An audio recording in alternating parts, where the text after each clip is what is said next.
बंधु माने आपणकर जदि बिछा राशि होता है तो भिडियोटी को स्किप न करी थरे मात्र शेष पर्यंत निश्चय देखंतु कारण आज भिडियोटी बिछा राशि व्यक्ति विशेष मानक पाई बहुत गुरुत्वपूर्ण अटे। तेणु आपण निजर गुरुत्वपूर्ण समय मध्यरु 10 मिनिट समय निज पाई दियंतु एवं निजर भविष्य विषय जानतु। बंधु माने एही पवित्र महाशिवरात्रि ठारू बिछा राशि व्यक्ति विशेष मानकर जीवन बदलबाकू जाउछि। आपणक जीवन रे एक बहुत बड़ परिवर्तन हेबाकू जाउछि कारण ग्रह नक्षत्र मानकर गोचर रे एक बड़ परिवर्तन आसीबाकू जाउछि जहा फल रे आपणक जीवन रे मध्य किछि बड़ हेबाकू जाउछि। किछि विशेष घटना आपणक जीवन रे घटिबाकू जाउछि। आपणक राशि चतुर्थ भाव अर्थात सुख भाव रे चतुर्ग्रही जोगर निर्माण हेबाकू जाउछि। बुध शुक्र मंगल एवं सूर्य आपणकर सुख भाव को चलन करिवे एवं सीधा दृष्टि आपणकर कर्म भाव उपरकू देबे जहा फल रे आपणकर कर्म रे उन्नति हेबो एवं अनेक क्षेत्र रे आपणको लाभ मध्य प्राप्ति हेबो। अनेक दिगरु आपणको पाखकू अर्थ आसीबार अछि जहा फल रे आपणकर भाग्य रे एक बहुत बड़ परिवर्तन हेबाकू जाउछि एवं एही महाशिवरात्रि ठारू आपणक जीवन रे किछि खास हेबाकू जाउछि जहा आपण स्वप्न रे सुधा कल्पना करि नथिबे। तेबे आसंतु जानिबा एही पवित्र महाशिवरात्रि ठारू आपणक जीवन रे कोन सब परिवर्तन हेबाकू जाउछि। तेबे एहा पूर्वरु जदि आपणकर मध्य बिछा राशि होइथाय तो भिडियोटी को लाइक करी चैनल टी को सब्सक्राइब करि दियंतु एवं कमेंट बॉक्स रे भक्ति एवं श्रद्धार सहित हर हर महादेव निश्चय लिखंतु। बंधु माने पूर्वरु 4 कोटी ग्रह आपणकर तृतीय भाव में गोचर करुथिबा आपणकर स्वास्थ्य जनित समस्या देखा देउथिला। आपणको अधिक परिश्रम करबाको पडुथिला। परिश्रम अनुसार आपणको फल प्राप्ति होई पारु नथिला। आपणकर धन जनित समस्या देखा देउथिला। आपण ऋण नेइथिले किंतु ऋण सुझिबाको आपण सक्षम होई पारु नथिले। ऋण करजर भार आपणको ऊपर बढ़ी जाइथिला। आपणकर घर परिवार रे खुशीर वातावरण नथिला। आपणकर शिक्षा क्षेत्र रे समस्या देखा देउथिला। आपणकर अननेसेसरी खर्च हेउथिला। समाज रे आपणकर मान सम्मान नथिला। आपणको चाकरी प्राप्ति होई पारु नथिला। संतान संतति पाई मध्य आपण चिंतित रहुथिले। आपणकर व्यापार वाणिज्य रे लॉस हेउथिला। प्रेम जीवन रे मध्य समस्या देखा देउथिला। तेबे एभली जहा भी समस्या आपणक जीवन रे लागि रहिथिला ताहा एबे दूर हेबाको जाउछि। एही महाशिवरात्रि ठार पुणी थरे आपणक जीवन को खुशी फेरिबाको जाउछि। आपणकर जीवन रे नूतन सूर्योदय हेबा पानी जाउछि कारण एही पवित्र महाशिवरात्रि ठारू आपणकर चतुर्थ भाव को शुक्र एवं बुध गोचर करिवे एवं चतुर्थ भाव रे लक्ष्मी नारायण राजयोगर निर्माण करिवे जहा फल रे एही पवित्र महाशिवरात्रि परे आपण किछि भूमि जमी प्रॉपर्टी किंबा नूतन जानवाहन क्रय करि पारंती। आपणको समस्त भौतिक सुखर प्राप्ति हेबो। दीर्घ दिन धरी आपणकर जो इच्छा रहिथिला सेही इच्छा आपणकर पूर्ण हेबो। आपणकर मांकर स्वास्थ्य रे जदि किछि समस्या थिला सेही समस्या मध्ये दूर होई जिवो। समस्तक सहित आपणकर संपर्क बहुत भलो रहिबो। 4 कोटी ग्रहंकर सीधा दृष्टि आपणकर कर्म भाव ऊपर को रहिबो जहा फल रे आपणकर कार्य क्षेत्र रे उन्नति हेबो।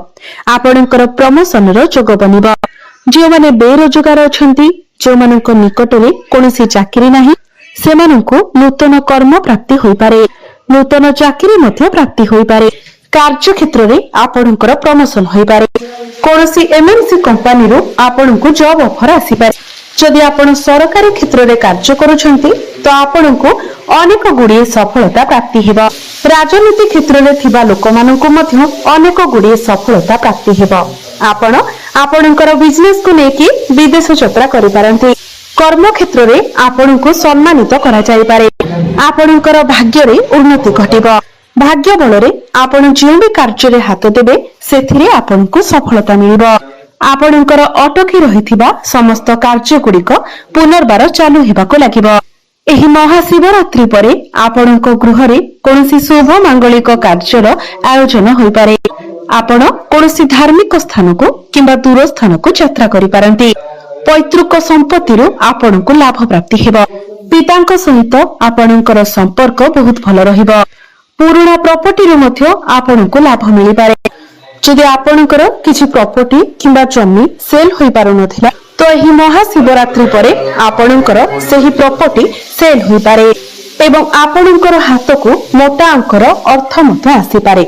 शनि आपणकर पंचम भावरे बलवान अवस्था रे अछंती तो जो दंपति माने दीर्घ दिन धरी संतान सुखर कामना रखिथिले सेमानंको संतान सुख प्राप्ति हेबा। नूतन गर्भ धारण करबा पई महाशिवरात्रि परर समय आपणक पई बहुत भल रहिबा। जो पिला मानकर विवाह बयस हो जायछि सेमानक घर को विवाह प्रस्ताव मान आसीबा एवं विवाह मध्य फाइनल होई पारे। प्रेम जीवन रे मध्य आपणको सफलता प्राप्ति हेबा। जदि पूर्वरु आपणक मध्यरे कोनोसी प्रकारर मिसअंडरस्टैंडिंग थिला से सब क्लियर होई जिवो। मनांतर मतांतर थिला तो से सब मध्य क्लियर होई जिवो। आपणक मध्यरे पुणी थरे पैचअप हेबार संभावना रहुछि। आपणकर प्रेम विवाहर रूप नै पारे। आपणको भ्रमण सुख प्राप्ति हेबो। सबुठारु बड़ कथा हेउछि एही महाशिवरात्रि परे आपण आपणकर शिक्षा क्षेत्र रे बहुत अधिक उन्नति एवं अग्रगति करबाको जाउछन्ते। किछि ना किछि बड़ परिवर्तन निश्चित भाबरे हेबो। आपणक मध्यरे ज्ञान एवं बुद्धि बढ़िबो। आपणकर मन पसंद कॉलेज रे आपणकर एडमिशन होई पारे।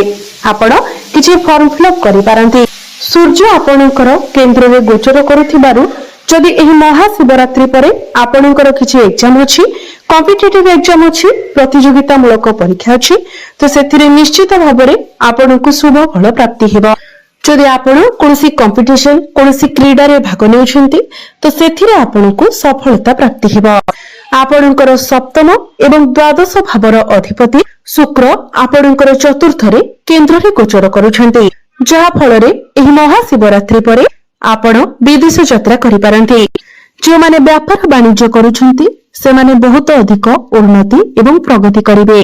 आपण किछि नूतन व्यापार वाणिज्य मध्य आरंभ करि पारंती। वैवाहिक सुख आपनको प्राप्ति हेबा। वैवाहिक जीवन रे लागि रहिथिबा समस्या रो आपनको मुक्ति मिल जिवो।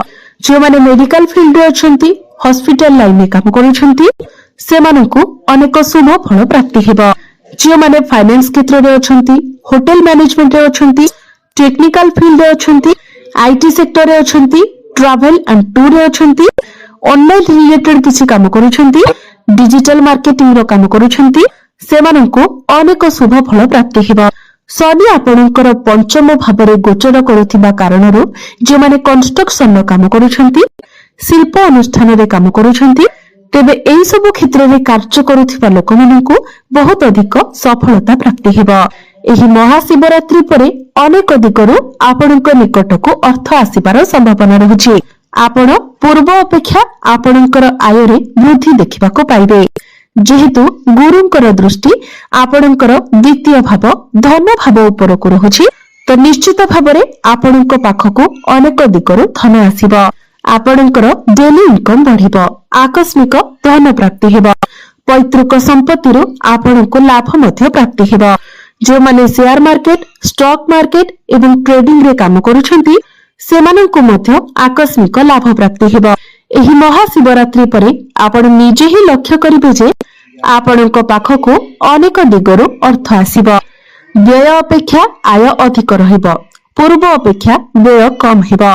जदि आपण पूर्वरु ऋण करजर मायाजाल रे फसी रहिथिले कोनोसी शत्रु आपणकर किछि क्षति करबाको चाहुथिला, आपणकर गुप्त शत्रु अधिक रहिथिले तो एही महाशिवरात्रि परे समस्त ऋण करजरु आपणको मुक्ति मिल जिवो।